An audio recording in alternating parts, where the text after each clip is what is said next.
رئيس الوزراء. سيد رئيس الوزراء والعيسر، خلال الايام اللي فاتت الناس بتلاحظ تباعد في العلاقه بين كامل ادريس وخالد العيسر.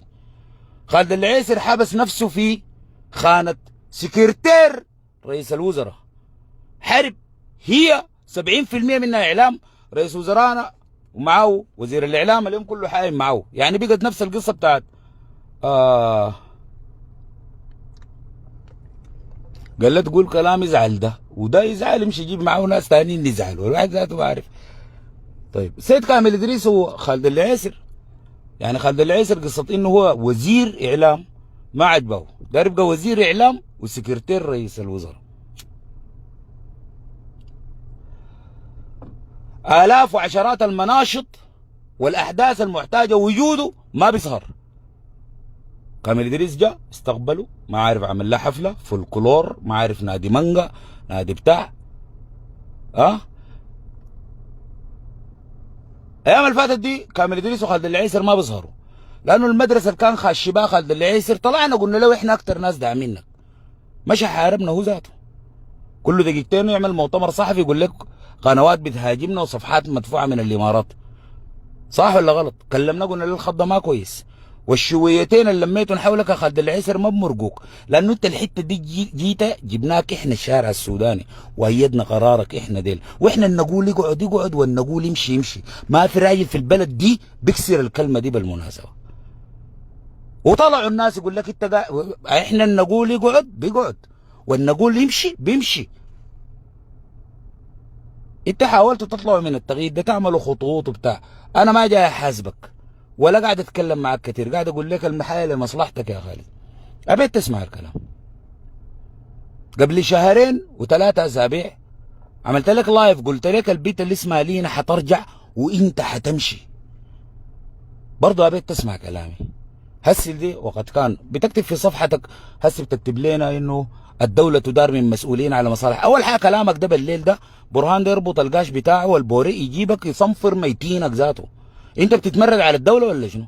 شنو اي واحد فيكم وزيري وانت في الوزارة هسه كلامك اللي بتكتبه ده بوديك جوه الترباس، بوديك جوه الدروة. هسه المنشورات اللي انت كاتبها دي شنو مسؤولين في الدولة؟ انت بتشكك في المسؤولين؟ انت طابور ولا شنو؟ ولا عارفهم تكتب اسمائهم؟ اما الصوات بتاعت بالليل دي ما بتقسى، شغل ده ما بصبح يا اخوي، شغلتك دي ما بتصبح. يا تخوض استقالتك وتكتب منو المسؤول حاضر تبقى راجل واضح، يا اما انه اسل برهان يربط قاشه والبوريه بتاعه يجي يوديك الدروه. انت قاعد مسؤول في الدوله دي، تكتب لي في صفحتك الشخصيه اللي احنا ما عارفينها حقت الوزاره ولا حقتك، تقول لي في مسؤولين في الدوله دي بيحركوا الحاجات على هواهم بعلاقاتهم الشخصيه. في زول قصدك كامل ادريس عنده علاقه شخصيه مع لينا يعقوب؟ انت قاصد كده؟ منو رجع لينا يعقوب؟ ورئيس الوزراء انت قاصد عنده علاقه شخصيه مع لينا؟ ده مش كلام انت كاتبه؟ انت مش كاتب الكلام ده ما بصبح الصباح يا اخوي. المسؤول منو اللي عنده علاقات شخصيه وبحرك الدوله؟ اكتب اسمائهم، ما تعمل لي انا المواطن اللي عيسر انا الكلس انت براك عملتها في روحك يا اخوي. وحسابي معاك انا ما هسي. الصوات اللي انت عملتها في الفتره اللي فاتت دي انا ما بحاسبك بحسي، كلمتك قلت لك بعدين بتظهر لك حاجات، جروبات وناس مدينه النسريات وناس تلاقونه، ده كله بوديك بعدين انت ذاتك كسياسي ما بتنجح. انا ما جاي اهاجمك، انا جاي اقول لك اللي بتعمل فيه ده غلط. هسه ردة فعل غلط. في صحفيه كتبت لك كلام قالت لك اقعد بدون صلاحيات بيتحرك فيك. انا داير اقول كلام بطال لكن خليه يجي براه احسن ما رتبه عشان يطلع تلقائي، لانه لو ركزت فيه بيطلع شين.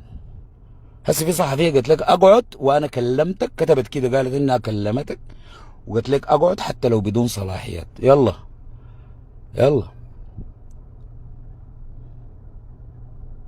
يعني واحد ادوهم مسؤولين ادوهم لاند كروزرات لكن يصروا انه يركبوا سفينه الصحراء. والله بيتنقلوا عن طريق سفينه الصحراء. مسؤولين بتاعين دوله اغتصبوا نساء شهدانا فيهم بالالاف ما دفناهم، ناس بتجي بكرعينه من الفاشر نزحت من الخرطوم من سنجة تدار كده، لكن حتدفعوا ميتين الثمن كلكم حق الناس ده، اقسم بالله يطلع منكم انتوا قبال الدعم الزري في شهر 12 ده بيننا كلكم ما بتقعدوا في حته، والله لابس كاكي، ما جاي باك امريكا، جاي من فرنسا، كلكم حتتبلوا، اقسم بدين الله العربي. اسمع العربي اللي بقول لك فيه ده. الناس ملاحظه العلاقه بين وزير الاعلام وكامل ادريس فيها خلل، لانه امبارح كامل ادريس ظهر في البورسودان في المينا، خالد العسر ما كان معه. كامل ادريس قبليها ظهر في حته من الوزارات، خالد العسر ما كان معه. في كثير من المناشط بقت ما بتظهر معه. واضح الخلاف. الهستيريا اللي انت بتتعامل بها، وزير الناس بتموت ماشي، سمعت صوت الكرن مطلعين لك فيديو حسي لافين بيه الايام اللي فاتت، انت بتخجل؟ انت ما بتخجل؟ انت وكدار تبقى فنان ما عارف وزاره الثقافه والمهن الموسيقيه ما بتعرف عنوانه وين؟ ما تمشي تسجل روحك 3 مرات. ده واضح انك بتتعامل بهستيريا، واضح انك عارف نفسك ماشي الشارع، ما لانه في زول بيتآمر عليك، لانه دي كفاءتك ومقدراتك قدر كده يا خالد. القصه دي انا اول يوم قلت لك الشغله دي يا اخوي ما تتشبع فيها. اصريت، انت قال الموضوع ده نبس في قناه الجزيره والعربيه بتبقى وزير، دي ما مقدرات، ما مقدرات. خد بلان للمعركه، ما قدرت تاخد بلان. والناس اللي بتدافع عن القوات المسلحه والحشدت لك الاستنفار بتطلع قدام الناس تقول للصحفيين اللي قاعدين قدامي ديل هم الوطنيين بس، والباقيين ديل مدفوع لهم ما بتخجل تقول كلامك ده، حتدفع ثمنه طبعا، حتدفع ثمنه. في النهايه حتكون براك. الايام اللي فاتت بترقد للصحفيين، اعتذر للصحفي الفلاني البيان اللي نزل في وكاله سونا ما مر عليه، معناه قاعد طربوش ساي انت. بيان ينزل في وكاله الدوله الرسميه بانه مكتب رئيس الوزراء يرد على زول صحفي ما يمر عليك، انت ما قاعد طربوش ساي معنا. قال كنت دخلت فيه بعض المصطلحات، انت بتحنس في الصحفيين لما يرفضوني ويجيكم برا اقبلوني. يا اخوي ارجع بريطانيا ما عندك وجود. خسرت الشارع والصحافه، خسرت المقاتلين، خسرت ما خليت زول ما خسرته. سلم على دي يا استاذه، وسلم على دي شيل منها الميكروفون تنبح. انت ما صوتك ده ما قاعد تسمعه؟ احنا الفصل السابع لو دخل السودان بيخش عشان صوتك ده.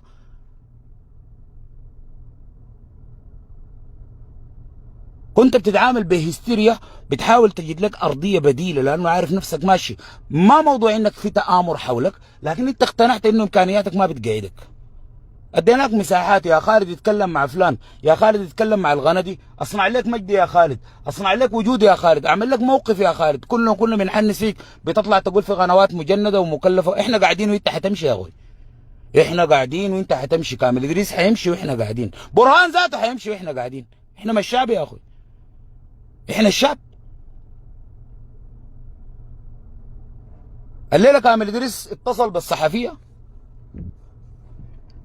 هو رفضك. من الصحفيه طلعت البيان هو رفضك، لانه البيان ده اللي كتبته الاستاذه لينا يعقوب. طبعا الاستاذه لينا ما تاخذ المساله شخصيه. اول حاجه ابارك لك الزواج، يعني انت عرست الكوكب كله. انا قلت لك انت هتمشي تاخذي اجازه وتجي راجع الشوت الفاره ده، وفعلا قد كان يعني. عليك الله كمان انت فاجئنا بولي العهد تسميه خالد. والله لكن تبقى ام المغرزه. والله جد انت تجيبي لك بيبي سميه خالد. ده ما فاتحه الخير وش الخير عليك. اللي عسر عسر علينا وفرج عليك، والله العظيم عسر على الكوكب الشعب السوداني وفرج عليك. وما الحمد لله نقلك يعني انسي، انا انسي بس. كمان الزول اللي جابك ده لو تم جميل وجابك وزيرة اعلام يعني يكون بهرجه. والله يجيبوك يا اخي جيبوها وزيرة اعلام، هل ما في شنو؟ جيبوها وزيرة تم الناقصه يا اخي. الزول المسؤول اللي انت تكلمت عنه يا خالد العسر ان شاء الله بس يجيبها وزيره بتاعت اعلام عشان يتم لك الشغل في راسك. اسمع، كتبت كلام هي حاجه معلش يعني لو ركزتي معي. طيب استاذه لينا يعقوب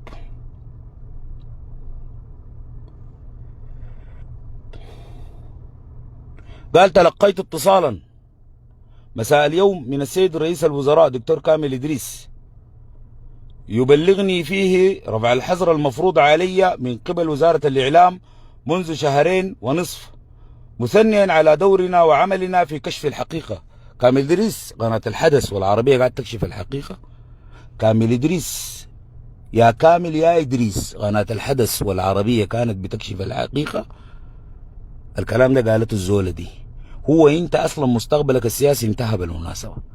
شفت الحركة اللي عملتها دي الايام اللي فاتت دي كلها؟ انا كنت شنو بحاحي بثبت كده ومنتظر منك شرارة وكنا حنلتف حولك، لكن حسي بحركتك دي قالت انت قلت ليها سمنت دورة، وانه قناة العربية والحدث اللي كانت عندها مخالفات من اول طلقة فكات الدعم السريع لحد امبارح خطاب الرئيس في الشارع في صابرين. انت عارف عمل شنو قناة الحدث؟ التقرير اللي عملوه مباشر حذفوه من الصفحة حقتهم، رجعوه بعد 6 ساعات. 6 ساعات ولا 8 ساعات يا غسان؟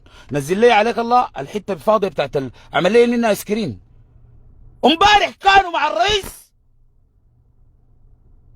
نقلوا تقرير مباشر من قناة الحدث لما اتفضحوا واتكشفوا قدام العالم انه في تأييد والتفاف غير طبيعي للبرهان.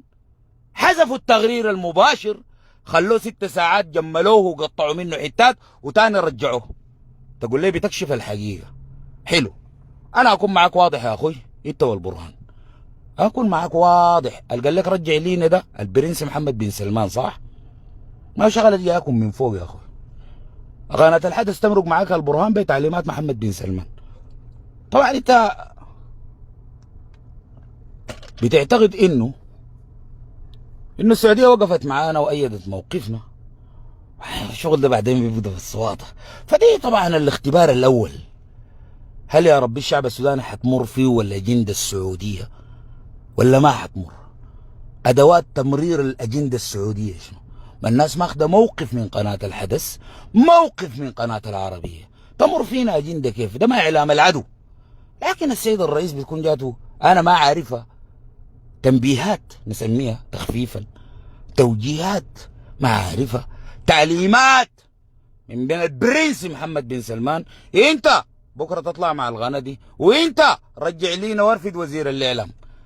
ما هو انت رئيس، في رئيس وزراء بيضرب لمذيعه وبيعتذر لها، يعني هي لو بنتك انت رئيس وزراء شاغلت مع راجلها ممنوع انت تتدخل في الموضوع ده، ترسل اخوك خالك يمشي. انت رئيس وزراء تمشي تضرب تقول لها احنا نسمن دوركم يا لينا وانا برفع عنك الحظر، وانت اللي عملت عليها الحظر عشان ترفعه انت بالقانون كده. كامل ادريس يا القاري وعارف المنظمات والايزو لاهاي بلد القوانين جنيفا سويسرا، انت اللي عملت على لينا يعقوب الحظر عشان ترفعه ولا لا؟ سين انت اللي حظرت لينا؟ انت اللي حظرت لينا ولا وزير الاعلام؟ وزارة الاعلام ما وزير الاعلام. احنا دولة مؤسسات. كان في بلاغ من النائب العام، النيابة، الخارجية، وزارة الاعلام والثقافة، خدت الضوابط، الغندي حظرتها، الغندي استباحت الضوابط دي وضعنا عليها حظر. تمشي انت تفكه؟ يعني انت توري العالم ده كله انك بتكسر القوانين. رئيس وزراء يا حج عليك الله زغرتي. وين الحج؟ يا حج عليك الله زغرتي، زغروته يا حج. رئيس وزراءنا بيكسر القوانين يا اخي. يعني احنا جبناك يا كامل ادريس تضع القوانين القسط بين الناس، اول زول يكسرها. وانا طبعا اتصلت بالمذيعه واعتذرت لها عن الاجراء تم في شهرين وما ضربت لها بعد يومين. مالك خالد العيسر ده وقفها امبارح، ما لا 3 شهور واقفه، ولا كنت منتظرها تخلص عرسها واجازتها ولما تجي راجعه احنا حنستقبلك طبعا والموضوع ده حنحله عادي يعني. واحنا حنحترمك انت تاني ولا حنحترم قوانين الدوله؟ ولا انا بحترم تاني فيكم راجل تاني بحترمه؟ لا انت حتشوفوا كتاب يا صاحبي والله وحياة الله. تمشوا شفتوا رجعوكم بيه ده، امشوا رجعوه سا يا اخوي والله حغسل ميتينكم. انا ما راجي ليكم الدكسه دي، كنت جاهز. امبارح جات تعليمات، بتكون طبعا تعليمات السيد الرئيس برهان قال له سوق قناة الحدث دي خلاتها نقول لك مباشر اديها الشرعيه والموافقه وكسر كل المحاكم برهان طوال استقبل الغنس. اقول لك في سوق صابرين.